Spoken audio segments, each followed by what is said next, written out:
یہ بہت زیادہ گرمی ہو رہی ہے, آپ لوگ کو مجھے لگ رہا ہے محسوس ہو رہا ہے. ہماری مسجد میں ایئر کنڈیشن بھی نہیں ہے.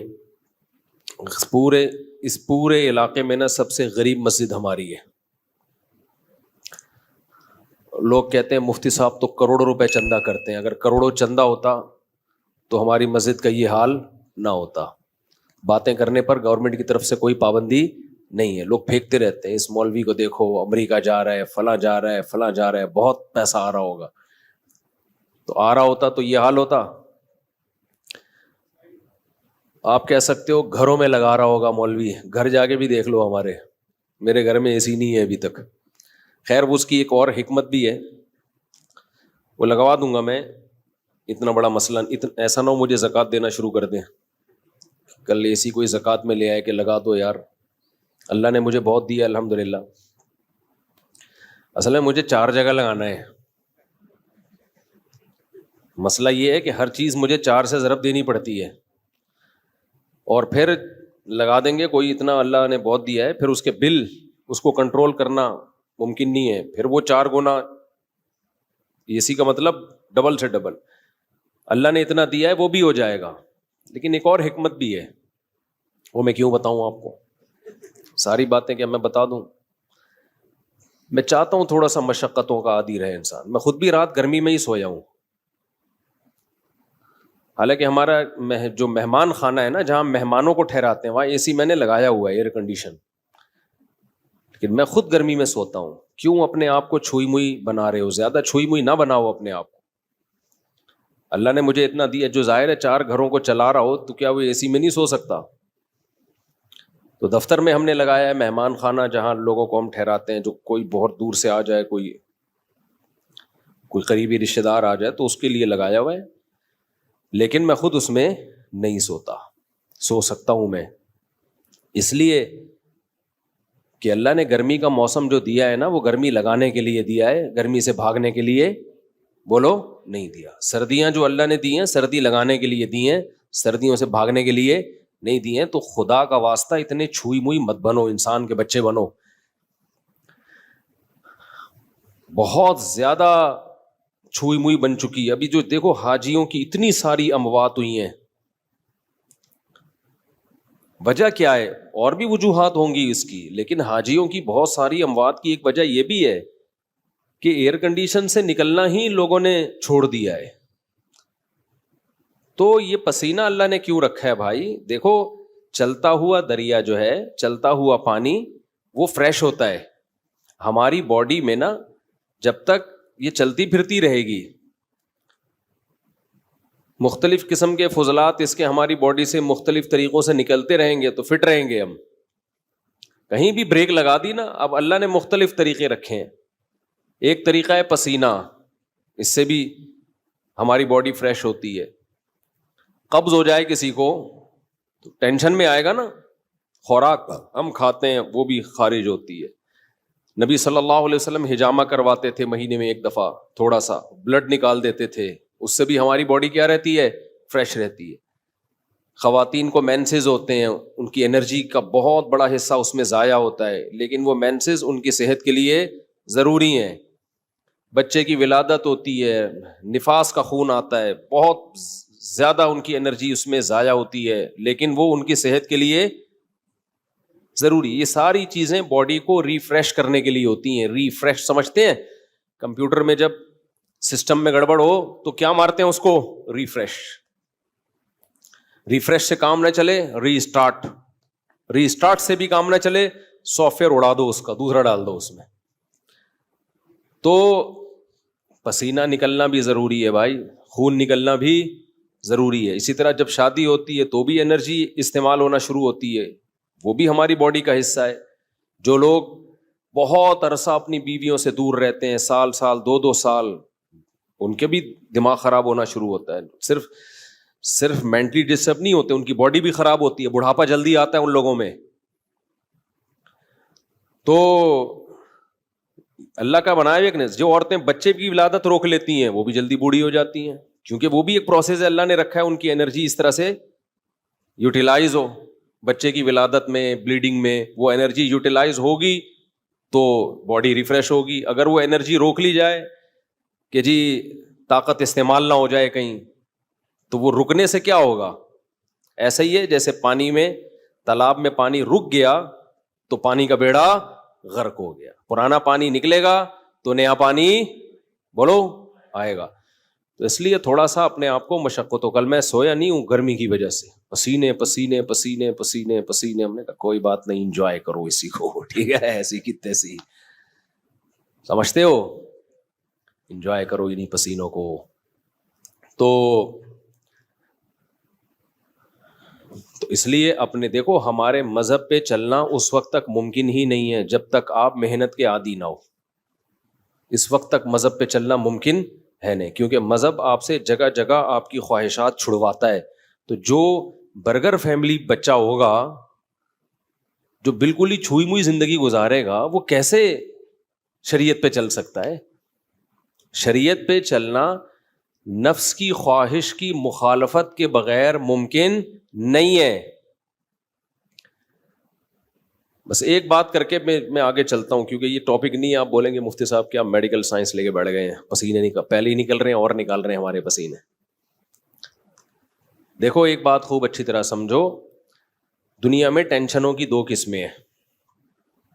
ایک ٹینشن جو نیچرل ہے، قدرت نے رکھی ہے، وہ ٹینشن صحت کے لیے اچھی ہے، اس کی علامت یہ ہے کہ وہ سب کو ہوتی ہے، سمجھ رہے ہو نا؟ اس کی علامت کیا ہے؟ سب کو ہوتی ہے۔ تو ظاہر ہے ساری انسانیت بیمار تو نہیں ہو سکتی نا۔ سردی کی ٹینشن یہ سب کو ہوتی ہے کہ نہیں ہوتی؟ جب سردیاں آتی ہیں تو پورے ملک پہ آتی ہے سردی، کسی ایک اکیلے کو نہیں لگ رہی ہوتی، تھر تھر کانپ رہا ہوتا۔ گرمیوں کی ٹینشن اللہ نے سب کے لیے، تو یہ سب کے مطلب ہے کہ اللہ دینا چاہتے ہیں یہ ٹینشن، یہ آپ کے لیے مفید ہے۔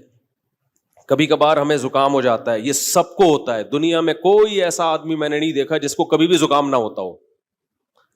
اب یہ چھوٹی سی بیماری جو ہے یہ ہے ٹینشن، لیکن یہ سب کو ہوتی ہے۔ اسی وجہ سے بہت بڑے ڈاکٹر ہیں آغا خان ہاسپٹل کے، میری ان سے گپ شپ ہوئی، انہوں نے کہا کہ جو ہیلتھ کے اور صحت کے معیارات ہیں نا، ان میں نزلہ زکام کھانسی کو شامل نہیں کیا جاتا، یعنی کھانسنے والا نزلے والا آدمی بھی صحت مند ہی ہے۔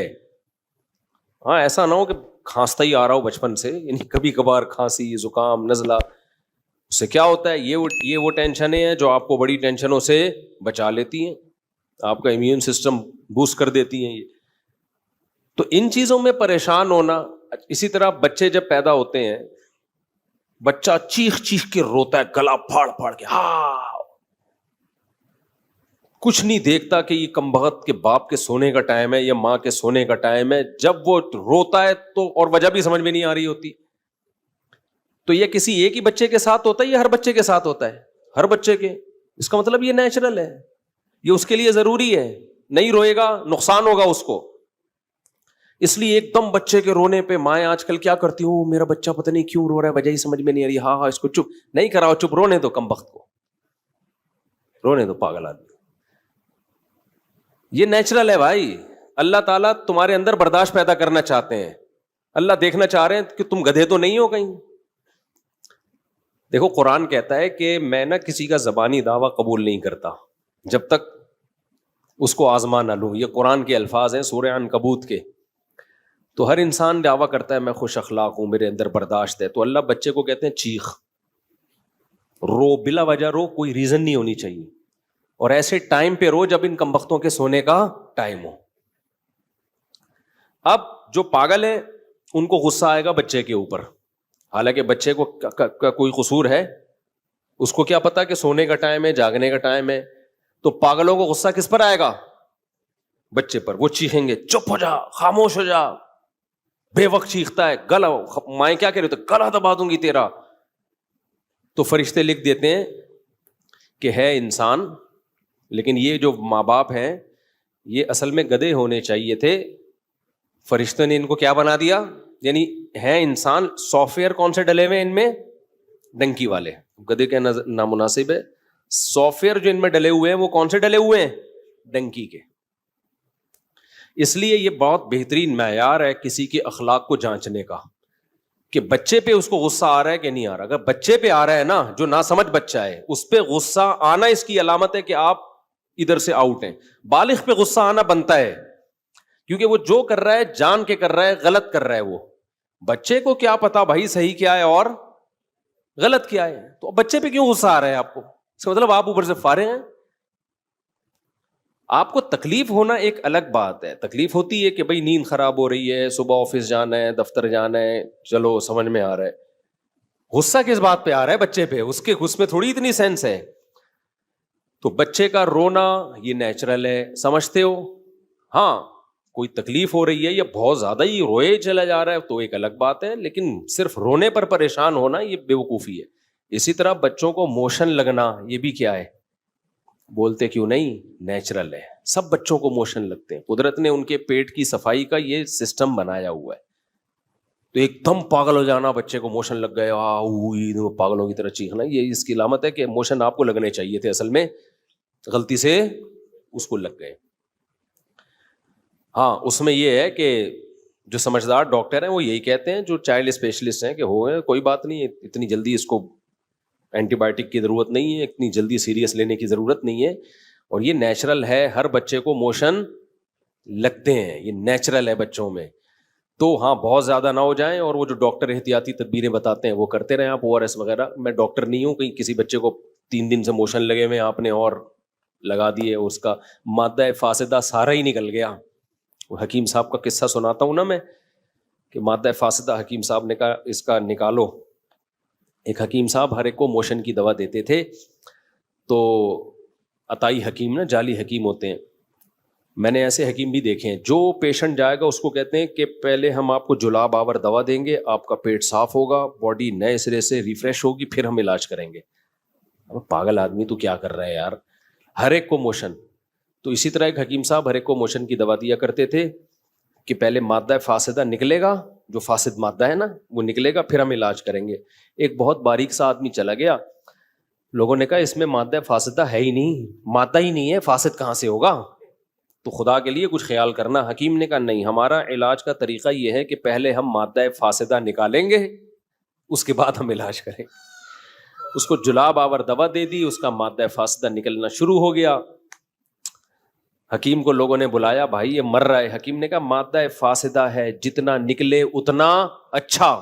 یہ بالکل ایسا ہی ہے جیسے ہجامہ کر کے نا، جو ہجامے والے اناڑی کہتے ہیں فاسد خون ہے، جتنا نکلے اتنا اچھا. بھائی یہ غلط بات ہے. یہ ہجامہ والے بھی ایسے ہی کھینچ کے خون نکال رہے ہیں، اور اس پہ سنت کا لیبل لگا دیتے ہیں، پھر اتنا خون نکال دیتے ہیں. جب ان سے بولو کیا کر رہے ہو، کہہ رہے ہیں یہ فاسد خون ہے، فاسد خون ہے. او بھائی جان خون ہے، یہ بلڈ ہے، یہ وہی بلڈ ہے جو رگوں میں دوڑ رہا ہے. چکر آئیں گے، آدمی مر جائے گا، اتنا زیادہ نہیں کرو. جو کیا یار، یہ ایک مستقل ٹاپک ہے. ہر شخص پاکستان میں ہر فیلڈ میں ماہر ہے، اور جب تک کسی چیز میں پورا غلو نہیں ہوتا نا، اس وقت تک منجن بکتا نہیں ہے. ہجامہ والوں کو دیکھ لو، ہر بیماری کا علاج کس میں بتایا ہوا ہے؟ ہجامہ میں. آپ بتاؤ، لوگ آپ پر اعتماد کریں نہ کریں ان کا ہیڈک ہے، اس پہ لیبل لگا دیتے ہیں قرآن و سنت کا. تو اسلام کو بدنام کر رہے ہو آپ.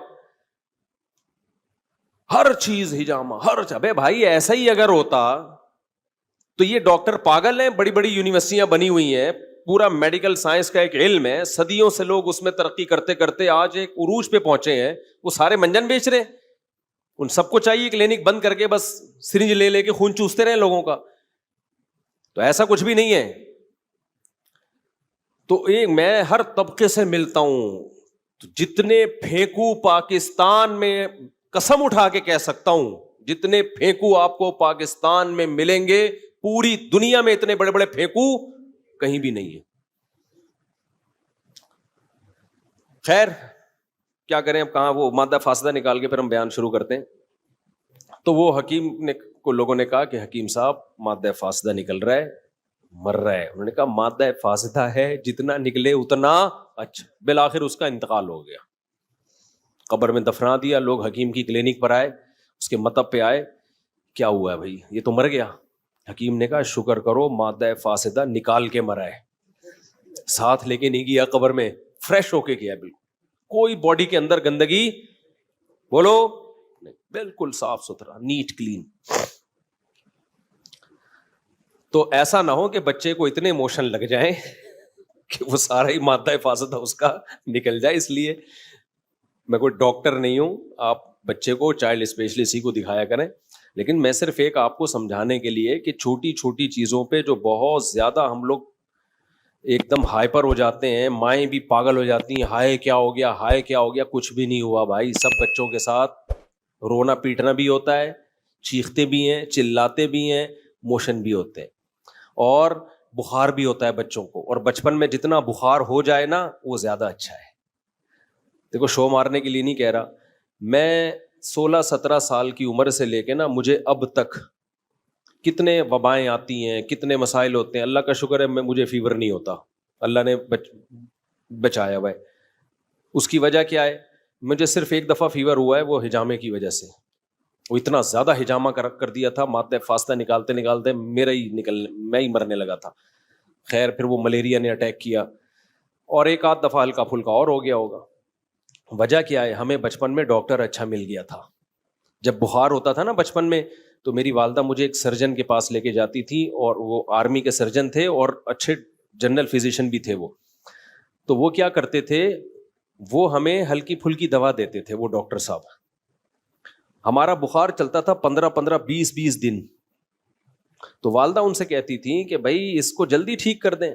اچھا سب بچوں کے ساتھ یہی حال تھا, وہ بخار کھینچتے تھے 15-20 دن.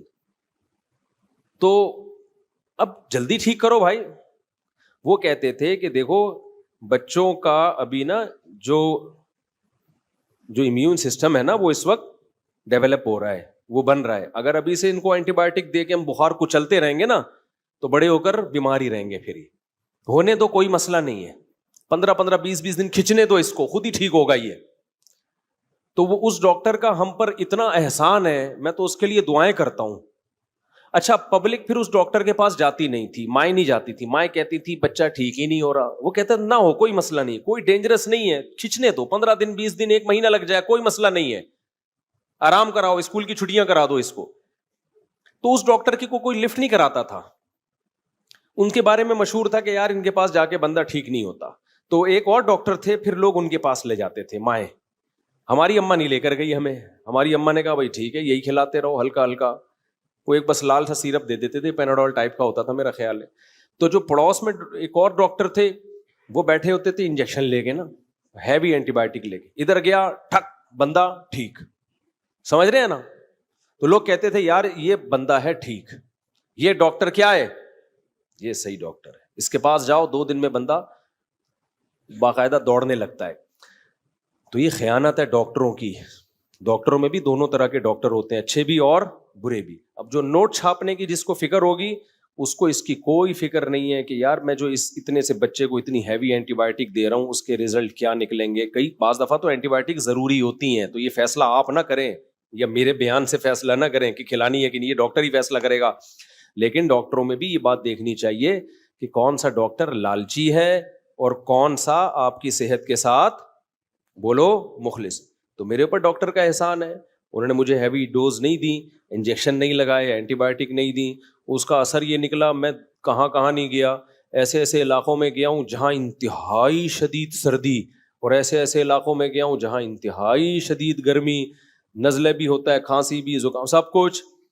اس کی نوبت بہت کم آتی ہے کہ بستر پہ لیٹ جاؤ. اب آنا شروع ہو جائے بیان کے بعد تو ایک الگ بات ہے, وہ تو اللہ کی مرضی. کیا خیال ہے؟ تو میں جو اصل بات آپ سے کر رہا ہوں یہ بھی ہمارے مذہب کا حصہ ہے. اپنی باڈی کو بہت زیادہ چھوئی موئی بولو مت بناؤ. پتہ ہے کچھ ٹینشنیں ایسی ہیں کہ وہ ٹینشنیں اٹھانا آپ کو آپ کی ٹینشن ختم کرنے کا ذریعہ بنتا ہے, اور کچھ ٹینشنیں ایسی ہیں کہ ان سے جان چھڑانا ٹینشن کا ذریعہ بنے گا. ایک چرسی, وہ چرس نہیں پیتا, خوشی ہوتی ہے یا ٹینشن ہوگی اس کو جب چرس نہیں ملے گی؟ ٹینشن. لیکن اگر وہ یہ ٹینشن اٹھا لے گا تو ہمیشہ کی ٹینشن سے جان چھوٹے گی کہ نہیں چھوٹے گی؟ کیا خیال ہے بھائی؟ جو سگریٹ پینے کی ٹینشن, سگریٹ پینے کا عادی ہے, وہ جب سگریٹ نہیں پیے گا تو خوشی ہوگی یا ٹینشن ہوگی؟ ٹینشن ہوگی. لیکن یہ ٹینشن چند دن اٹھا لے تو یہ بہت بڑی ٹینشنوں سے اس کو نجات دے دے, خرچہ بچ جائے گا اس کا. اور وہ جو اس کی سگریٹ نہ ملنے پر طبیعت خراب ہوتی تھی وہ طبیعت خراب ہونا بند. سگریٹ پینے کے بعد جو اس کو سکون ملتا تھا وہ سگریٹ پیے بغیر ہی ملنا شروع ہو جائے گا. کیا خیال ہے بھائی؟ تو جو سکون کے پیچھے بھاگتے ہیں نا ان کو سکون کے علاوہ سب کچھ ملتا ہے. میں نے اور آپ نے یہ دیکھنا ہے کہ اللہ رسول کا حکم کیا ہے, بس اس کو فوکس کرو گے تو سکون آپ کے پیچھے بھاگے گا. ابھی لوگ سکون مارکیٹوں میں جا کے خریدنے کی کوشش میں, یہ خریدنے والی چیز نہیں ہے, دل اللہ کے ہاتھ میں ہے. نبی صلی اللہ علیہ وسلم نے فرمایا کہ انسان کا قلب بین اصبعی الرحمن, رحمان کی 2 انگلیوں کے بیچ میں ہے, 2 انگلیوں کے بیچ میں, جس طرف کو چاہتا ہے پلٹا دیتا ہے. تو اس لیے ہم نے فوکس کرنا ہے اللہ اس کے رسول کے حکم کو. یہاں ایک اور بات میں آپ سے عرض کروں, ہم سکون تلاش کرتے ہیں کھانے پینے میں, تبھی آج کا مسلمان ہر وقت جگالی کرتا ہے. کیا خیال ہے؟ بولو نا, کیا ہو گیا؟ ہر وقت کیا کرتا ہے؟ جیسے بکریاں نہیں ہر وقت کھاتی ہیں, جب نہیں کھاتی ہیں تو پھر ویسے ہی منہ چلتا رہتا ہے. ہماری بکری کو آگے دیکھ لینا کسی وقت, جب کھانا ہوگا تو کھا رہی ہوگی, اور جب نہیں ہوگا نا تو منہ چلا رہی ہوگی. اس کے علاوہ کوئی اور کام ہے؟ اور مینگنیاں بنا بنا کے نکال رہی ہوگی. ادھر کھائے گی, اتنی مینگنیاں نکالتی ہے نا بکری, کھائے گی نکالے گی ادھر سے مینگنیاں بنا کے, تو دودھ بھی بنا کے نکالتی ہے الحمدللہ. تو انسان بھی نا آج کا سکون کی تلاش میں چاہتا ہے کہ ہر وقت کچھ نہ کچھ کھاتا رہے. یہ مزاج شریعت نہیں ہے, یہ سکون حاصل کرنے کا نیچرل طریقہ بولو نہیں. اگر آپ نے اپنے آپ کو کھانے کا عادی بنا لیا نا, اس سے آپ کی ٹینشن ختم نہیں ہوگی, اس سے آپ کی ٹینشن بڑھ جائے گی, اور کھانے کو دل کرے گا, اور کھانے کو دل کرے گا. تھوڑی دیر کچھ نہیں ملا پھر دل چاہے گا, کسی کام کے نہیں رہو گے, بیڑا غرق ہو جائے گا. اس لیے ہماری شریعت میں کوئی ایک حدیث بھی ایسی نہیں ہے, کوئی ضعیف حدیث ہی ہو جس میں کھانے کی فضیلت ہو کہ کھانا کھانا ثواب ہے, کہیں بھی نہیں ملتا. یہ تو پتہ نہیں مذہب میں کھانے کا تصور آیا کہاں سے, میں تو اس پہ حیران ہوں. کوئی ایک بھی مثال نہیں ملتی ہمیں اس کی. اور میٹھا کھانا تو ہے ہی نہیں. ایک تو ہم لوگوں نے جرم یہ کیا کہ کھانا اسلام کے کھاتے میں ڈال دیا, تبھی جتنے مذہبی لوگ ہیں ان میں میجورٹی آپ کو کھانے پینے والی نظر آئے گی. کیوں؟ اس لیے کہ مذہب میں کھانے پینے کی رسومات ہم نے بڑھا دی. تیجے کا کھانا, 40ویں کا کھانا, پھر محرم کا حلیم, یہ سارے مذہبی کھانے ہیں نا. بھائی جان کیا ہو گیا؟ دیکھو محرم کا حلیم, پھر 40واں بھی ہوتا ہے کو محرم کا, پھر ربیع الاول آیا, وہ تو فرسٹ ربیع الاول سے لے کے بلکہ ربیع الاول سے پہلے سے ہی کھانے شروع ہو جاتے ہیں اور چلتے ہیں ربیع الاول کے اینڈ کے بعد, یعنی ربیع الثانی تک بھی چلتے ہیں. وہ پھوڑنے پھاڑنے کا ہی مہینہ کہلایا جاتا ہے. کھاتے رہو, دیگیں, بریانی, مٹھائیاں. ابھی کوئی صاحب کے بیٹا پیدا ہوا, مٹھائی لے کر آ گئے ہمارے لیے, اللہ ان کے برکت دے ماشاءاللہ. مٹھائیوں کا رواج ختم کرو. سمجھتے ہو یہ مٹھائی جو ہے ہمارے مذہب سے میچ نہیں. ہمارے مذہب سے پتہ ہے کیا چیز میچ کرتی ہے؟ گوشت, جس سے وزن نہیں بڑھتا. ہمارے نبی نے بچہ پیدا ہونے پر مٹھائی کا حکم دیا یا بکرا کاٹنے کا حکم دیا ہے؟ بولتے کیوں نہیں؟ گوشت. تو ہمارے نبی تو ہمیں گوشت خور بنانا چاہتے ہیں جس سے وزن بڑھتا نہیں ہے, اور ہم کیا کرتے ہیں ہر خوشی پہ کیا کر رہے ہوتے ہیں؟ مٹھائی. تو ہم لوگوں کو لڈو بنانا چاہتے ہیں. کیا خیال ہے بھائی؟ ہم لوگوں کو کیا بنانا چاہ رہے ہیں؟ لڈو. 3 میٹھے ہیں جو شریعت میں جس کی فضیلت ہے, کہ انجیر ہے جس کا اللہ نے قرآن میں بڑا زبردست ذکر کیا. انجیر میں جس ٹائپ کا گلوکوز ہوتا ہے وہ ایک الگ ٹائپ کا ہے, جو ڈاکٹر کی اس کو الگ نام دیتے ہیں اس. دوسرا ہے شہد, اس میں بھی ڈیفرنٹ ٹائپ کا گلوکوز ہوتا ہے. اور تیسری چیز ہے کھجور, اس میں دونوں طرح کا گلوکوز ہوتا ہے. تو اس کے علاوہ تو ہمیں نہیں ملتا کوئی. ادھر سے آپ صلی اللہ علیہ وسلم نے کوئی جلیبی کبھی کھائی ہو, یا کبھی آپ صلی اللہ علیہ وسلم نے برفی کھائی ہو, مٹھائیوں کے نام ہیں ہی نہیں. کھا لیں آپ, ہم بھی کبھی کبھار کھا لیتے ہیں, اس پہ مذہب کا لیبل بولو. یہ میرا بیان جو ہے نا, آپ کہیں گے مفتی صاحب کس ٹائپ کا بیان لے کے بیٹھ گئے ہو آپ. یہ میں وہ باتیں آپ کے سامنے کر رہا ہوں جو ہماری سوسائٹی کی نیڈ ہیں. دیکھو اسلام کی خوراکوں پہ اگر غور کرو گے نا تو پتا چلے گا کہ اسلام آپ کو ایکٹیو بنانا چاہتا ہے, اسلام آپ کو سست نہیں بنانا چاہتا. ہمارے جو دیندار حضرات ہیں یا مسلم قوم ہے, ان کی خوراکیں ایسی ہیں کہ یہ کمبخت چست ہو ہی نہیں سکتے. تو جو چست نہیں ہو سکتا وہ مذہب پہ کیسے عمل کر سکتا ہے؟ نہیں آ رہی میرا خیال ہے بات. مذہب میں نا سستی منع ہے. نبی صلی اللہ علیہ وسلم نے فرمایا اللہم انی اعوذ بک من الجبن ومن الکسل, اے اللہ بزدلی سے بھی تیری پناہ مانگتا ہوں اور سستی سے بھی تیری پناہ مانگتا ہوں. اسلام ایک پورا پیکج ہے. اگر سستی سے نبی نے پناہ مانگی ہے, سستی کو کی حوصلہ شکنی کی ہے, تو یہ ہو سکتا تھا اسلام آپ کو خوراکیں وہ کھلائے جو آپ کو کولیسٹرول کا ڈبہ بنا دیں, سست بنا دیں, اور پھر چستی کی ترغیبیں دے. اس کا مطلب دیکھو, ایک ڈاکٹر ورک شاپ کروا رہا ہو اور آپ کو ایکٹیو رہنے کے طریقے بتا رہا ہو, اور پھر ہر ایک کے سامنے رسگلے کے ڈبے لا کے رکھ دیے ہوں, تو آپ کہیں گے ڈاکٹر صاحب آپ کی باتوں میں اور آپ کے ایٹیٹیوڈ میں تضاد ہے, یہ دونوں آپس میں ملتی نہیں. اور آسان مثال, ایک ڈاکٹر آپ کو کینسر کے خلاف موٹیویٹ کر رہا ہو, سمجھا رہا ہو کینسر بہت خطرناک ہے, کینسر سے دور بھاگو, کینسر سگریٹ سے ہوتا ہے, کینسر موٹاپے سے ہوتا ہے, کینسر فلانی چیز سے ہوتا ہے, کینسر ڈمکانی چیز سے ہوتا ہے, اس کے بعد پھر سٹا لگا رہا ہے بیٹھ کے. اور آپ گئے, ایک ڈبہ آپ کو بھی پکڑا ہے گولڈ لیف, یہ لیجیے کیٹو کنگ سائز فلٹر, ہمارے دور میں یہی ایڈ آتے تھے, اب پتہ نہیں کیا آ رہے ہیں, یہ کھائی. آپ بولو گے ڈاکٹر صاحب وہ کیا تقریر تھی وہ جو آپ گھنٹوں سے کر رہے تھے؟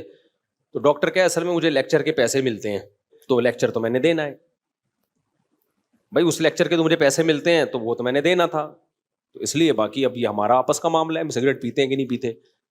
تو آپ بولو گے ٹھیک ہے, پھر آپ ایک ایز اے لیکچرار بہت ایک اچھے ہیں, آپ ایز اے موٹیویشنل اسپیکر آپ کی 2 ٹکے کی حیثیت نہیں ہے, آپ تو لوگوں کو ڈی موٹیویٹ کر رہے ہیں. تو آپ مجھے ایک بات بتاؤ, ہمارے نبی صلی اللہ علیہ وسلم اگر خوراکیں ہمیں وہ بتاتے جو ہمیں سست بنائیں اور ترغیب ہمیں چست رہنے کی دیتے, تو کیا آپ اللہ کے پیغمبر ہوتے؟ بولتے کیوں نہیں, پھر ہوتے اللہ کے پیغمبر؟ پھر نہیں ہوتے. آپ کو پتا ہے یہ جو کھانا پینا ہے نا, یہ ہمارے مذہب کا بہت اہم ٹاپک ہے, یہ ہلکا نہیں ہے. نماز روزہ تو ہے ہی, اسلام کے 5 ارکان وہ تو ہیں ہی, لیکن نماز روزے پر آنے کے لیے اور اپنی زندگی میں شریعت کو لانے کے لیے اور بھی کچھ پیکج دیے پیغمبر صلی اللہ علیہ وسلم نے.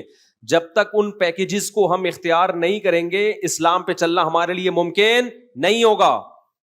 اس کی مثال میں آپ کو دیتا ہوں. اسلام میں بے جا غصہ, بلا وجہ غصہ, یہ ہر وقت توے پہ بعض لوگ جیسے بیٹھے رہتے ہیں نا غصے میں, یہ اچھی خصلت ہے یا بری خصلت ہے؟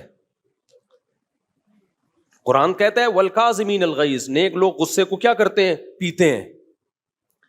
اب ایک طرف اسلام کہہ رہا ہے کہ غصہ بری چیز ہے, کبھی کبھار تو ٹھیک ہے, ضرورت بھی ہوتی ہے, وہ نیچرل بھی ہے. بلا وجہ چھوٹی چھوٹی باتوں پہ ایک دم ناک پہ مکھی بٹھا کے رکھنا ہر وقت, بعض لوگوں کی عادت ایسی ہوتی ہے جیسے ابھی ایک دھماکے سے پھٹ جائیں گے وہ نا, تو یہ بری خصلت ہے. کیا خیال ہے؟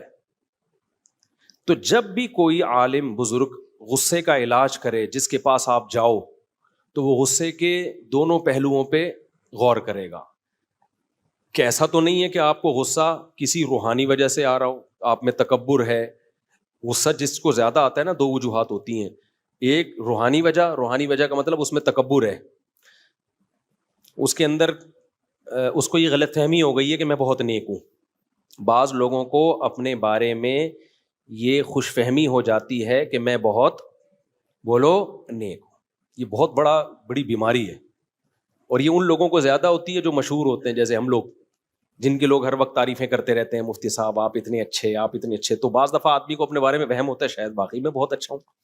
یہ ہو جاتا ہے, یہ بہت خطرناک بیماری ہے. اس کا نقصان یہ ہوتا ہے کہ پھر اگر کوئی آپ سے غلطی ہوتی ہے نا, اور کوئی کہتا ہے آپ سے یہ غلطی ہوئی, تو آدمی کی کھوپڑی گھومتی ہے. وہ کہتا ہے میں کیسے, مجھے تو اتنے لوگ میرے ہاتھ چومتے ہیں, وہ بھی مجھے اچھا کہہ رہا تھا, وہ بھی اچھا کہہ رہا تھا, وہ بھی اچھا, تو یہ میں کیسے بھائی, دل چاہ رہا تیرے رکھ کے میں تھپڑ لگاؤں. بھائی جتنا بھی اچھا ہو جائے, یہ کسی کتاب میں لکھا ہوا ہے کہ اب آپ سے کوئی غلطی نہیں ہو سکتی. یہ کسی کتاب میں لکھا ہوا ہے؟ لکھا ہوا بھی ہوتا تو وہ کتاب میں غلط لکھا ہوا ہے اس کا مطلب ہے, ٹھیک ہے نا. تو یہ جن لوگوں کو ایسے غصہ آتا ہے نا, یہ روحانی مسئلہ ہے ان کے ساتھ. ان کو اپنے بارے میں بلی الانسان علی نفسہ بصیرہ, قرآن کہتے ہیں انسان اپنے بارے میں باخبر ہوتا ہے, اس کو پتا ہوتا ہے میں کتنے پانی میں ہوں, لیکن وہ اپنے بارے میں اپنی رپورٹ کے بجائے دوسروں کی رپورٹوں پہ اعتماد کرتا ہے. لوگ کہہ رہے ہیں بھائی بہت اچھا, تو وہ اپنے بارے میں خوش فہمی میں. یہ بہت مسئلہ مذہبی اسکالرس کے ساتھ بھی ہوتا ہے, اور جو بھی اس طرح کے ذرا مشہور لوگ ہوتے ہیں نا, ان کے بگڑنے کے چانس زیادہ ہوتے ہیں. وہ وہم ہو جاتا ہے کہ میں بہت, ایک صاحب تھے انہیں کوئی بوڑھا بھی ذرا سی نصیحت کرتا نا تو وہ بہت غضبناک ہوتے ہیں. یہ بھی نہیں دیکھتے کہ یار بوڑھے کا تو تھوڑا سا یہ عمر میں آپ سے زیادہ ہے, ٹھیک ہے علم میں نہیں ہوگا لیکن عمر کا بھی تو کوئی خیال ہوتا ہے نا. ایک نوجوان عالم کو جب کوئی بوڑھا تنبیہ کر رہا ہو تو اس عالم کو اپنے علم کو ایک طرف رکھ لینا چاہیے, اس بوڑھے کے بڑھاپے کا خیال کر لینا چاہیے کہ یار بڑے بزرگ ہیں, چھوڑو ڈانٹ کھا لو تھوڑی دیر کے لیے. تو وہ جو ان عالم کو نا بہت زیادہ غصہ آتا تھا, کوئی بھی نصیحت کرے بہت زیادہ غصہ آتا تھا. تو میں بڑا پریشان تھا کہ یار ان مولانا کو ہو کیا گیا ہے, کوئی ذرا سی بات کرتا ہے ایک دم ایسے, اور بات بھی صحیح کر رہا ہوتا ہے وہ. تو کسی نے بڑا اچھا تبصرہ کیا, انہوں نے کہا اصل میں ان مولوی صاحب کو اپنے بارے میں یہ وہم ہو گیا ہے کہ میں بہت نیک. بعض دفعہ ہو جاتا ہے, انسان ہے, تو یہ وہم دور کرنے کی ضرورت ہے کہ حضرت آپ کو بہت زیادہ نیک نہیں ہے, ایسے ہی ہیں جیسے سب لوگ ہوتے ہیں. اب اس کا مطلب یہ نہیں کہ آپ علماء کو جا کے بتانا شروع کر دیں حضرت آج ہمیں پتہ چلا آپ اتنے ہیں نہیں. تو آپ کا کام علماء سے عقیدت محبت ہی ہے, سمجھ رہے ہو. ہاں کوئی واضح غلطی نظر آئے 2 اور 2 4 کی طرح تو اس پہ ایک دفعہ تنبیہ کر دی جائے, لیکن خود عالم کی تو ذمہ داری ہے نا وہ اپنے بارے میں غور کرے, حد سے زیادہ خوش فہمی میں مبتلا نہ ہو. تو غصہ ختم کرنے کا ایک روحانی بھائی یہ وجہ ہے. تو جو بزرگ ہوں گے, سچی مچی کے بزرگ ہوں گے, وہ آپ کے اس ٹیکنیکل فالٹ کو دور کریں گے, آپ کے اندر سے خود پسندی کو ختم کریں گے کہ بھائی نارمل رہو, جیسے سارے ہیں نا ایسے ہی بن کے رہو. دوسرا, غصے کا بعض دفعہ سبب کوئی روحانی سبب نہیں ہوتا, جسمانی سبب ہوتا. آپ بلڈ پریشر کے مریض ہیں تو ظاہر ہے آپ کو بات بات پہ بولو غصہ آئے گا. تو جو اللہ والے بزرگ ہوں گے وہ آپ کے غصے کے علاج کے لیے یہ بھی کہیں گے کہ بھائی ڈاکٹر کو بھی دکھاؤ, کوئی جسمانی بیماری تو نہیں ہے کہ ہر تھوڑی دیر کے بعد آپ کی رگ پھڑکنا شروع کر دیتی ہے, بیٹھے بیٹھے ایسا لگتا ہے جیسے کسی نے نیچے سے چولہا جلا دیا ہو. کیا خیال ہے بھائی؟ بعض لوگ ہوتے ہیں بیٹھے بیٹھے نا ایسا لگتا ہے کوئی چولہا جلا کے چلا گیا ہے, آرام سے بیٹھے ہوئے تھے ایک دم پتہ نہیں کیوں پھٹکنا شروع ہو گئے. ہوتا ہے کہ نہیں ہوتا؟ تو وہ کیا ہے بھائی, یا تو بلڈ پریشر کی بیماری ہے, یا اعصابی کمزوری ہے, پٹھے کمزور ہو گئے ہیں, مسل کمزور ہو گئے ہیں, برداشت ختم. بڑھاپے میں غصہ زیادہ آتا ہے, تبھی تو اللہ نے بوڑھے والدین کے بارے میں کہا کہ اگر وہ جھڑکیں تو آگے سے اف مت کرو, کیونکہ بوڑھے ہو گئے ہیں, اب ان میں برداشت ختم ہو گئی ہے. تو غصے کا آپ کی صحت سے بہت گہرا تعلق ہے. تو اب مجھے ایک بات بتاؤ, جو یہ چاہتا ہے کہ میں جنت میں جاؤں اور بلا وجہ غصہ نہ کروں, تو شریعت کے اس حکم پہ چلنے کے لیے اس کو اپنا روحانی علاج بھی کرانا پڑے گا. روحانی سے وہ ٹوپی ڈراموں والا عاملوں کا نہیں, ان کو تو خود علاج کی ضرورت ہے. تو اب مجھے ایک بات بتاؤ, جو جہنم سے بچنا چاہتا ہے اس کو اپنے غصے پہ کنٹرول کرنا پڑے گا کہ نہیں پڑے گا؟ تو کیا اس کے لیے صرف روحانی علاج, یہ روحانی سے مراد تکبر ختم کر دے, دنیا کی محبت ختم کر دے, صرف یہ کافی ہوگا؟ یہ جسمانی علاج کی بھی ضرورت ہے کہ نہیں ہے؟ یقیناً ہے, جسمانی علاج کی بھی ضرورت ہے. تبھی تو ہمارے نبی صلی اللہ علیہ وسلم نے عبادت میں اعتدال کا حکم دیا, فرمایا تمہاری جان کا بھی تم پر حق ہے. بعض صحابہ پوری رات نماز پڑھتے تھے تو نبی نے ان کو منع کیا. وجہ اس کی کیا ہے؟ بھائی آپ کی صحت خراب ہوگی تو آپ کا گھر والوں کے ساتھ ایٹیٹیوڈ خراب ہوگا, آپ ڈپریشن میں کوئی الٹا کام کرو گے جا کے. فوجیوں میں دیکھو نا, رات کو ٹائم پہ سلایا جاتا ہے, وہ سلانا بھی گورنمنٹ کی طرف سے پابندی ہے, سوئے گا تو, ان کو پتا ہے نہیں سوئے گا صبح اٹھ کے کیا کرے گا. جو جنگ لڑنے والے ہوتے ہیں یا جہاں بھی سیکیورٹی کا مضبوط نظام ہوتا ہے نا, تو اس میں ملازمین کو سلانا بھی پابندی ہوتی ہے. سونا ہم جب مدرسے میں پڑھتے تھے نا تو ہم پہ یہ بھی پابندی تھی کہ آپ نے اتنے بجے لازمی سو جانا ہے. مجھے یاد ہے میرے استاذ بہت زیادہ اس بات پہ سختی کرتے تھے کہ دوپہر قیلولہ کیا ہے کہ نہیں کیا. ان کو پتا ہوتا ہے ان کمبختوں نے اگر دوپہر نہیں سوئے نا تو یہ پڑھیں گے نہیں, پھر یہ تھکے تھکے رہیں گے, پڑھائی میں دل نہیں لگے گا ان کا.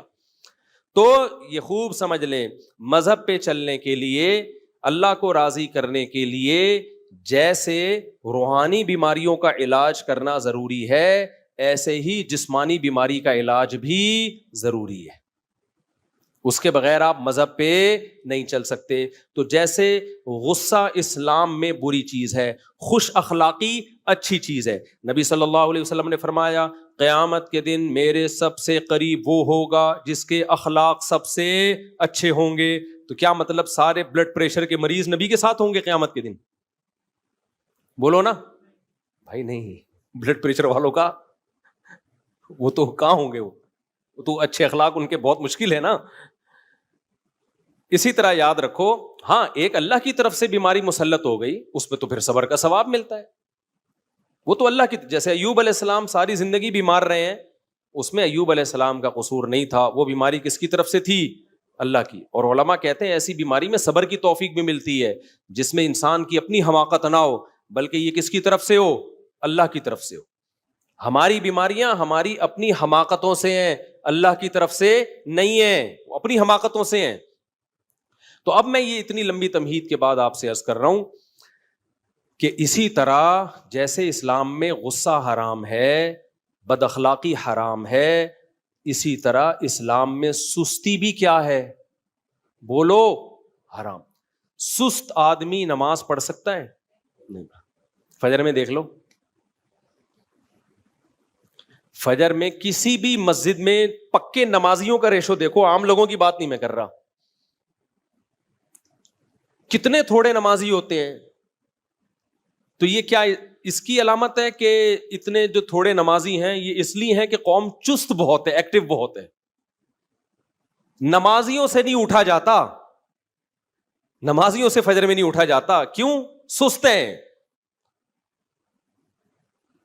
اور بہت سارے کام ہمارے دیکھ لو, ایک کام نہیں ہے, صرف نماز پڑھ کیسے رہے ہوتے ہیں, ایسے پڑھ رہے ہوتے ہیں. ایک صاحب کو میں نے دیکھا نماز پڑھ رہے ہیں, ایک ٹانگ پہ پورا زور, پھر تھوڑی دیر میں یہ والی ٹانگ ہلکی, دوسری. ابے تجھ سے سیدھا کھڑا نہیں ہوا جا رہا یار, اللہ کے سامنے تم کھڑے ہو, اتنی سستی. یہ سستی ہے نا بھائی. سست آدمی کبھی سیدھا کھڑا ہو سکتا ہے؟ بولو, وہ ٹیڑھا میڑا ہی ہوگا.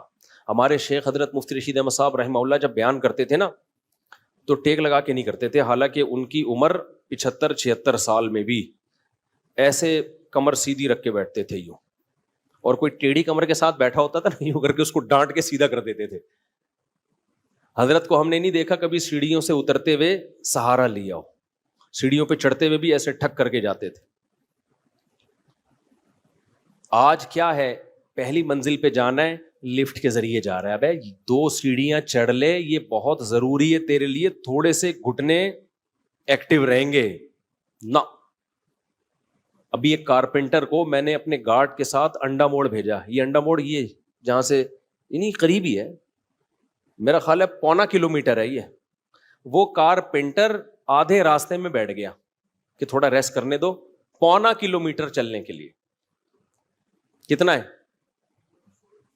100 میٹر نہیں, 100 میٹر سے تھوڑا زیادہ ہے. چلے اس پہ ہم بعد میں ڈسکس کریں گے. ٹھیک. وہ بیٹھ گیا بیچ میں, جوان آدمی. تو یہ قوم کی حالت ہے, تو یہ جہاد کرے گی؟ یہ جہاد کرے گی؟ تو سستی اسلام میں بری چیز ہے. چستی کیا ہے؟ میں بھی چستی پہ اتنے بیانات کر رہا ہوں, آپ یہ نہ سمجھے مفتی صاحب پتہ نہیں کتنے ایکٹیو ہوں گے, ہم بھی آپ جیسے ہی ہیں, لیکن بات تو وہی کریں نا جو ٹھیک ہو. کیا خیال ہے؟ تو اب مجھے ایک بات بتاؤ, جب ہمیں صحابہ میں کوئی سست نہیں ملتا, اور اتنی قربانیاں سست لوگوں کا کام ہے ہی نہیں جو قربانیاں صحابہ نے دی. خالد بن ولید نے روم اور فارس کے بخی ادھیڑ کے رکھ دیے تھے. ہمارے مجاہدین جو ماضی میں ہم لوگوں نے دنیا فتح کی ہیں, فرانس تک پہنچ چکی تھی ہماری فوجیں, اور ادھر فتح کرتے کرتے شام اور ادھر ایسٹ کی طرف انڈونیشیا، ملیشیا، یہ ساری اسلامی سلطنتیں یہ تو بہت پہلے اسلام میں داخل ہو چکی ہیں. کابل تک مسلمان فوجیں حضرت عثمان کے دور میں آ چکی تھیں، وہاں صحابہ کی قبریں ملتی ہیں. ازبکستان، آذربائیجان، یہ سب حضرت عثمان کے دور میں فتح ہو چکا تھا. تو یہ سست لوگوں کا کام ہو سکتا ہے؟ اگر نبی صلی اللہ علیہ وسلم صحابہ کو ربیع الاول کے حلووں پہ ڈال کے چلے گئے ہوتے کہ تم محرم میں اتنا حلیم کھایا کرو، ربیع الاول میں اتنی دیگیں کھایا کرو، جب بچہ پیدا ہوا کرے تو مٹھائی کے اتنے ڈبے کھا لیا کرو، تو آپ مجھے بتاؤ روم اور فارس اور آذربائیجان، ازبکستان یہ فتح ہوتے؟ بولو نا. تو مذہب پہ چلنا ممکن ہی نہیں ہے سست آدمی کے لیے، سمجھ رہے ہو نا. اس سے فجر میں اٹھا جائے گا، اٹھ کے آئے گا تو ایسے لگے گا جیسے قبر سے کسی نے مردہ اکھاڑا ہوا ہے. آپ دیکھ لو نا، جو سست بچے ہوتے ہیں آپ ان کو اٹھاؤ تو صحیح، ایسے مرے ہوئے آ رہے ہوتے ہیں جیسے تجھے پھانسی کے پھندے کی طرف لے کے جا رہے ہیں، ہم پھانسی گھاٹ کی طرف لے کے جا رہے ہیں. پھر آگے بیٹھے گا تو وضو خانے میں بیٹھ جائے گا، وہیں جھومتا رہے گا بیٹھ کے. پھر وضو خانے سے اس کو اٹھاؤ گے، آگے کھڑا ہوگا، پھر عجیب اسٹائل سے کبھی ایک پاؤں پہ سہارا لے کے ادھر، کبھی ادھر، کبھی پھر ناک میں کھجا رہا ہے، کبھی کان میں انگلی گھما رہا ہے. نہ نماز میں خشوع و خضوع، نہ وضو تمیز سے ہوگا اس کا. عجیب. تو یہ کیا ہے بھائی؟ یہ کسی کام کا نہیں ہے، یہ امت پہ بوجھ ہے، یہ نمازیوں کو بدنام کر رہا ہے. بوڑھا امام ہوتا ہے نا، بوڑھا امام، وہ بیچارہ سمجھ میں آتا ہے کہ رکوع میں گیا، دیر، اللہ اکبر کہہ دیا اور رکوع میں جانے میں دیر ہو گئی، سجدے میں جانے میں دیر ہو گئی، سجدے سے اٹھنے میں دیر ہو گئی. جو بوڑھے ہوتے ہیں وہ تو مجبور ہیں بیچارے، بڑھاپے میں ہو جاتے. میں نے جوان امام دیکھے ہیں سجدے میں جا رہے ہیں، اللہ اتنا لمبا، اللہ اکبر کہ پبلک سجدے میں پہلے پہنچ چکی ہے، امام صاحب ابھی راستے میں پہنچے. یار آپ تو 30-35 سال کے ابھی ینگ ہو، آپ اتنا لیٹ پہنچ رہے ہو سردے میں، اتنا لیٹ پہنچ رہے ہو. اور چلو شادیوں میں دولہا اپنی شادی میں لیٹ آتا ہے، میں تو نکاح پڑھاتا ہوں نا یہاں، دولہا لیٹ آدھا گھنٹہ 1 گھنٹہ. میں کہتا ہوں جس کمبخت کو اس کی شادی موٹیویٹ نہیں کر سکی ٹائم پہ پہنچنے کے لیے، وہ باقی کون سے کام ٹائم پہ کرے گا؟ یا تو بیزار ہے، تیری پسند کی شادی نہیں ہو رہی، یا تو سست ہے کہ پسند کا کام بھی اتنی سستی سے ہو رہا ہے.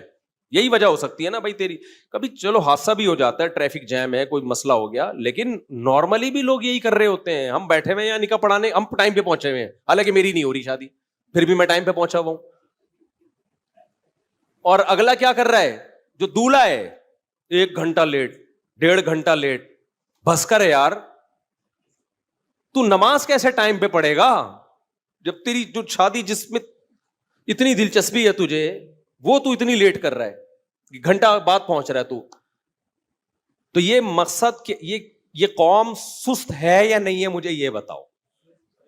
یہ خدا کی قسم بہت بڑا عیب ہے ہمارے اندر، اس کو ہلکا مت سمجھو، بہت بڑا عیب ہے. نبی صلی اللہ علیہ وسلم کو سستی پسند نہیں ہے، اور آپ صلی اللہ